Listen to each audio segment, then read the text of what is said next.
Hello everyone, this is CounterYolo, bringing you another video talking about Star Trek Online. Today I'm going to go over the top 5 stories that I hope the Cryptic covers over the next couple of years in the 2410 plus era. Before I get into that, here's what we covered in this video. I'll first cover a couple of PSAs. One of them is with the Foundry voting, which is why this video is going to be right now in the first place. And another announcement from Snipey47A Gaming. And then my reasons for making this list. Afterwards, I'll go over my top 5 stories that I think should be included, including an honorable mention, and then I'll have my TLDW of those 6 stories at the end of this video. You can feel free to click the time links in the description for any of those videos or any of the sections of this video that you would prefer to go to. First off, Foundry voting has started. Those of you that haven't been paying attention, they have recently had this Foundry challenge to have a Foundry mission centered around a Jem'Hadar or a Cardassian captain. That's been going on for a little while for the making of that, and now it's time to vote. Up until I think the second week of October, something around there. You can feel free to go to the Starbase UTC website and log in and vote if you're part of their fleet. If not, then you can just go to this link and see all 18 or so Foundry missions that are available and qualify for voting. You can feel free to play the ones that you think are pretty cool, and then you can send an in-game mail of your one vote choice to Drogan 1701, and there's the exact spelling for that there. I think this is a super awesome opportunity for a lot of people, not only to get a lot of good, awesome Foundry content, but also because, I mean, come on, Victory's Life was really about the Cardassians and the Jem'Hadar, really. A little bit Klingon, but mainly those two guys in particular. The other PSA here is from Snipey47A Gaming. Super awesome guy, super chill. His PSA recently was that Croesus, who's one of the wealthiest players inside the game, is trying to start a new channel to give back to a lot of people in the game. Especially people that are new and people that are trying to help people who are new inside the game, trying to get their grasp into the game and try to get a more welcoming atmosphere into it, because there is a lot of toxicity in terms of builds and things inside the game. It's also why this channel exists as well, to try to remove a lot of that and to talk about strive building tanking, because that's my specialty personally. But of course, this channel is for more than just that. Whether you have the expertise to give advice or whether you want to get advice, feel free to join this channel. You can copy and paste this into your chat and you'll be able to find them. So why am I making this video?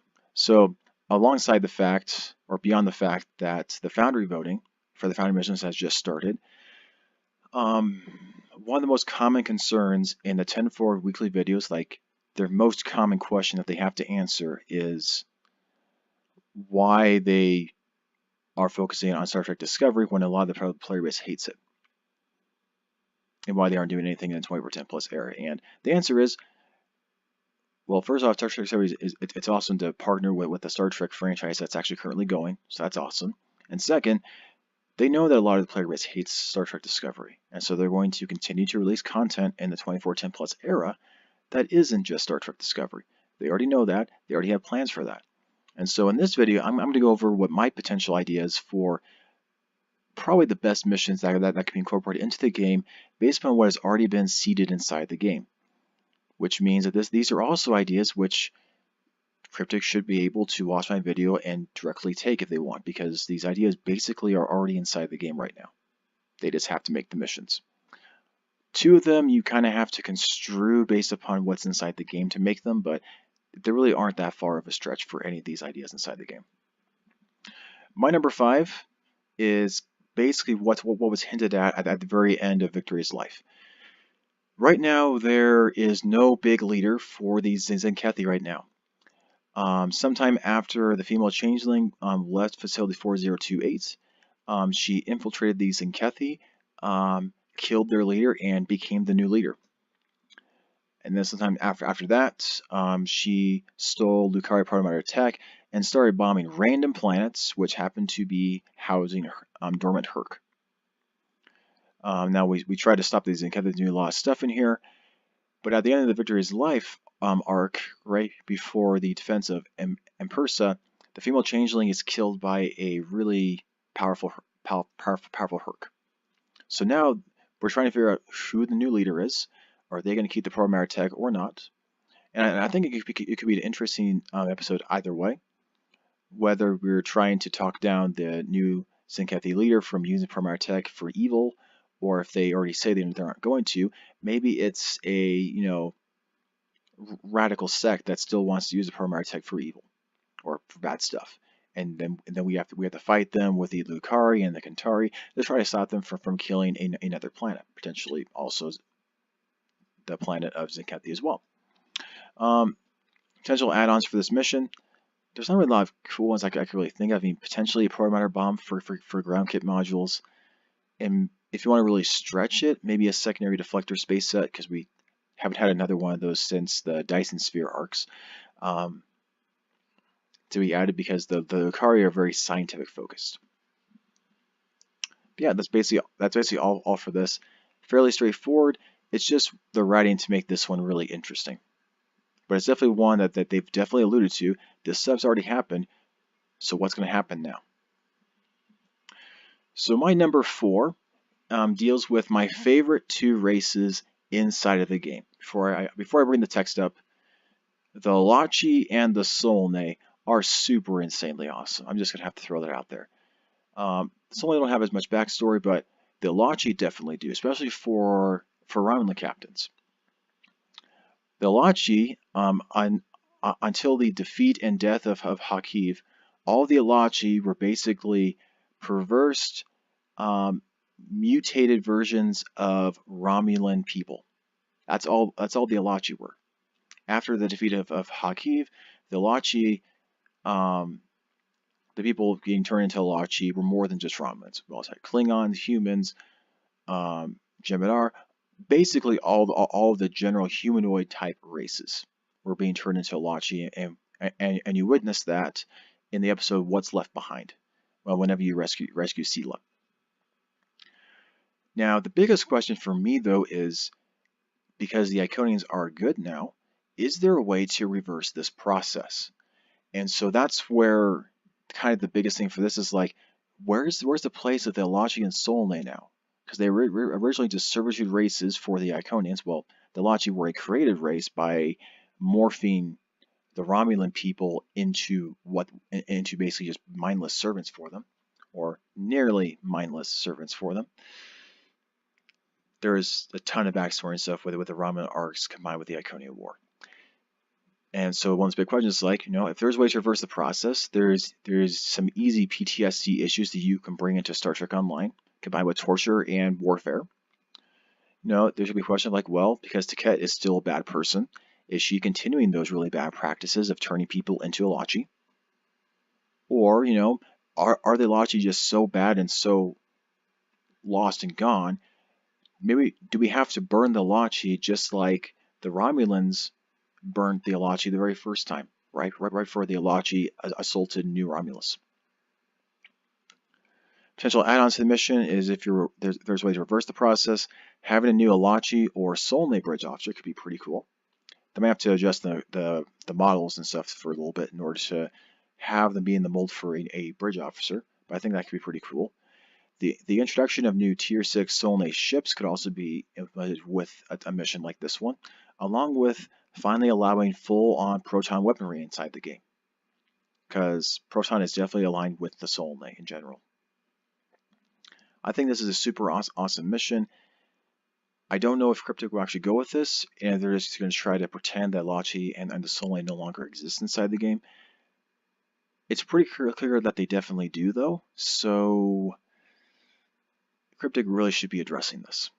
Like, if I actually did a Foundry mission with a Jem'Hadar, I would have actually done a mission like this one, actually, and I would have had a Jem'Hadar who had left the Dominion, and is just like doing stuff on his own, and he finds this random ship with Elachi who have also left the Iconians, and they're both just wandering on their own, and they're thinking about conquering the galaxy. And then it's your choice whether you want to unite with the Elachi or whether you want to fight them. I think it would have been a super awesome mission. I just didn't have time to actually make a Foundry mission to submit for the Foundry stuff. I think this would have been an awesome mission, and I think they still could easily do this and tie it in with Jem'Hadar and do that type of route if they really want to. Not just me for that. But of course, number 3, if you guys know me, know Cryptic, it's highly probable they're going to do something with Tzenkethi and the Ferengi in the future. They just don't know the proper way to do it. The two biggest ways that they could easily do it, I'll say it this way. The easiest ways is, number 1, with a really good storyline, have Tzenkethi hunt down Quark to get her revenge, because I think that'd be pretty cool. The other, well, the easiest way in terms of a Star Trek Online format, though, because you typically have combat in your missions, is to have the assault of Ferengi, to have Tzenkethi's fleet just be like, I can't find Quark, so I'm just going to draw him to me, or I'm just going to have his people all die. Dark, but Tzenkethi is also not a very nice person either, though. As, you know, revenge for 10,000 years, you know, can bring that for you. You also have the backstory here as well. This could be a very, very good KDF-centric episode as well, because Quark and Quark's Ferengi group returning the Sword of Kahless helped to give the mojo back to the Klingon Empire. So the Klingons are kind of indebted to the Ferengi to help them out. So this could be a super epic Iconian Klingon battle here. And of course, come on, we have Tzenkethi's revenge on Quark that we really, really want to see. The other thing, potential add-ons. Because the Victory's Life lockbox gave us Ferengi plasma weaponry, we know that the Ferengi use plasma weapons for sure. So it wouldn't be hard with a Ferengi, attack on a Ferengi homeworld episode, to have that omnidirectional plasma beam array, the set version that we've been asking for years, to actually be implemented. Especially considering that there's a lot of cool extra plasma stuff that's going to be added with Age of Discovery. Like they mentioned that the piezo Polaron beam array and set is going to be turned into a plasma version, as well as the added set bonus stuff. Plasma will become extremely viable as a 5-3 beam tank once they add the omnidirectional plasma beam array. This is the easiest way at this point I see them to do it. I really want them to do this mission. It would be super epic, super awesome. The writing would be the biggest thing, but you can mainly have combat for a mission like this one. You wouldn't need a lot of writing. You could be like, Tzenkethi is really mad that she can't find Quark, so she is now launched an all-out assault on Ferengi. We need to protect the Ferengi. Go and protect the Ferengi. I think that'd be a pretty fun mission. My number 2 takes a lot of explaining.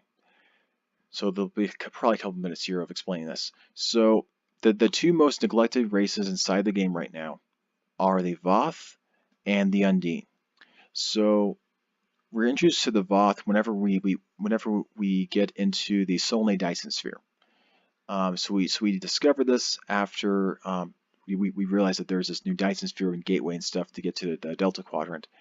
But now we have this new race that we're fighting who also wants to control the sphere because they think that their ancestors actually built it, and so therefore it's automatically it should be theirs, and so they want to take over it. And there's cool stuff like the Voth have super cool look. We actually get a Voth bridge officer through the reputation. The missions allude to him as being instrumental in moving the plot forward. They also have cool dinosaur stuff and mechs on the ground. Our dinosaur pet is a very strong nod to the Voth, so I think they are probably going to come in the future, depending on how well that stuff sold. But the problem is, like, this was cut short by the fact that we had the Undine who came out of nowhere. Well, it didn't come out of nowhere for Federation characters, but it wasn't hinted at very strongly. And then we fight the Undine for a couple of missions, and then we get into the first mission in the Delta Quadrant, and Tuvok mind melds with the hive mind leader of the Undine, and Undine Cooper dies, and now the Undine are our friends. except literally after that moment, like they're basically aligned with the Alliance, you know, Federation, Klingon, Romulans, but we never see them ever again, and we never see the Voth, who we don't ally with either. Why is that? Don't you think that with us being spread so thin in the Delta Quadrant that they would have been there with us? With how depleted that we got inside of the Alpha and Beta Quadrants against the Iconians, that we would have seen them trying to help us? I mean, like we got the Dominion helping us in the last episode of the Iconian War. We didn't see the Dominion fighting to help us. We didn't see the Voth at all either. So what are they doing? My best explanation is that you have this really big Voth Undine war going on in the background.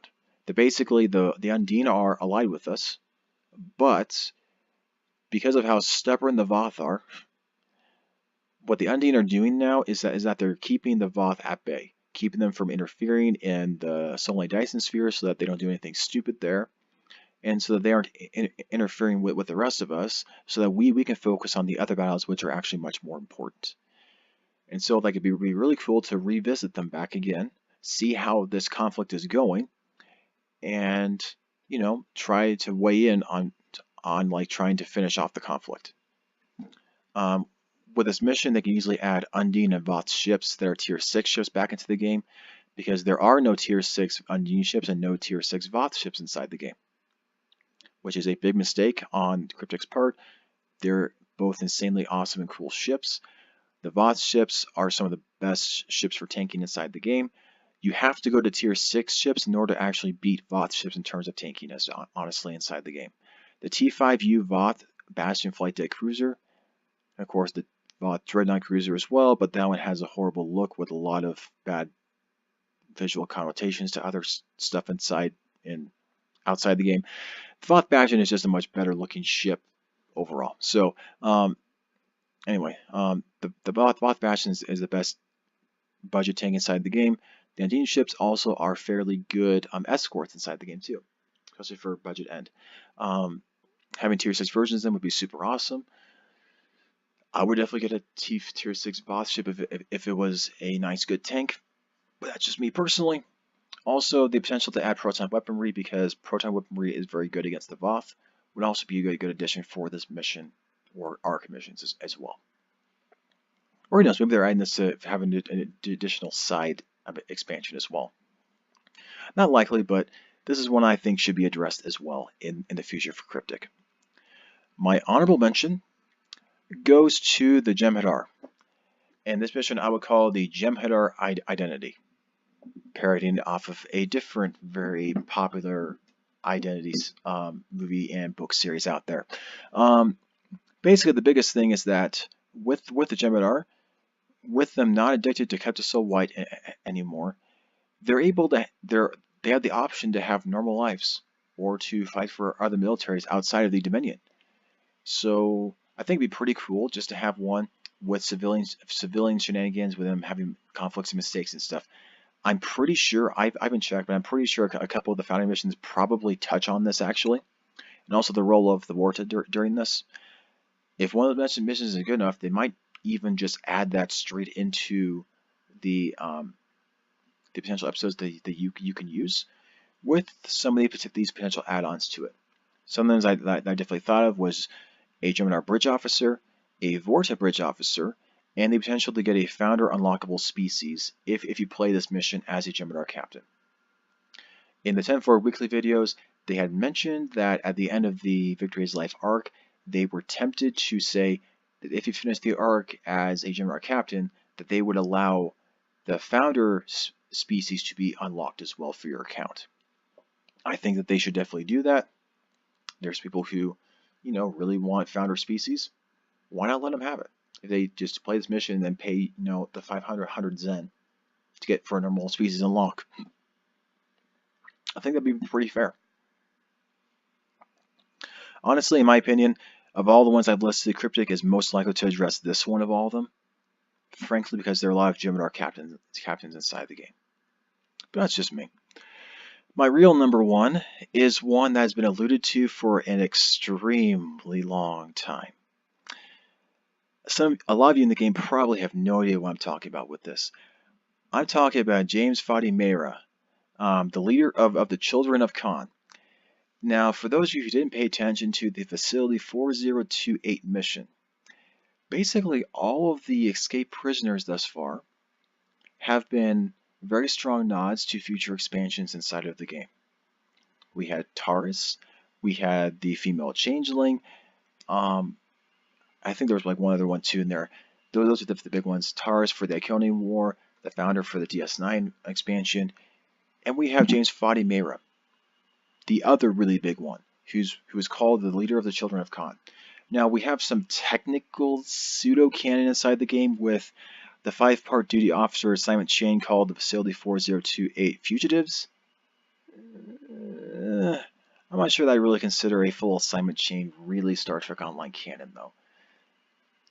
If you could feel free to agree or disagree, it's not something that most players are going to fully know or understand inside the game. You have to be really super nuanced in terms of all the different assignment chains to really super consider those canon. But the advantage to this episode is that we have super strong nods to the TOS movies, as well as a lot of good thematics to the Discovery show with a lot of the war stuff going on there. And you could very easily make this a one-off episode or a several episode arc in this type of vein of thing going on. For my devices, I initially thought of the SETI Eel because it was present in Star Trek II, The Wrath of Khan, as well as also being present in the Discovery TV show. Very easy to have this as a mission reward. Probably also some other random weapons too, possibly. My thought for the kit module or device would be that if you got in melee range within like 1 meter of someone, that you could activate this and force an enemy for about 10 or like for 10 seconds or within a 10 second time period to force them to do one command. Well, besides kill themselves, you can't make them do that because that would just be overpowered for PvP. But other than that, make them like use one of the kit modules for an ally or for an enemy. An ally to hurt them or an enemy to help them. Also, a potential add-on because the Children of Khan, obviously, you know, like Khan, having a potential holographic Khan bridge officer would also be a pretty cool nod and addition to the game too. But yeah, those are my ideas for the missions. Of the 5 to 6 different missions and stories that I hope that Cryptic includes in the future. The stuff with the Jem'Hadar and how they're dealing with not having to be addicted to Capsule White. The Tzenkethi with the loss of their leader. The Elachi Solanae and their purpose in the galaxy without having to necessarily serve the Iconians and try to enslave people. The Quark and Tzenkethi with the assault of Ferenginar, things like the best logical way for that. The Voth Undine War, which is, as I mentioned in that section, my most logical explanation as to why the Voth and the Undine have been completely non-existent and non-present in all of the story missions since the beginning of the Delta Quadrant arcs. And then, of course, number 1, the Children of Khan, because I think that would be an awesome expansion or one-off episode that Cryptic could easily do. And again, Cryptic is doing all this because they know that a good portion of the player base does not like Star Trek Discovery, to the point that some of them actually hate it. That's why they will be doing episodes either like this, literally these, or something else, alongside the Age of Discovery content that you'll be seeing forthcoming in the next months. But yeah, feel free to include in the comments or my personal email on Facebook, in game, whatever, of whether stories that I should have included in this list. Should I included the Fakuri? Should I have included some of the other ones inside of the game? Feel free to let me know. That's the point of this channel is, you know, to have friendly discussion and, you know, also every once in a while talk about survivability and tanking inside the game, things that I would like to have improved inside the game. So yep, that's pretty much it for this video. Thank you all for watching and enjoy the rest of your day.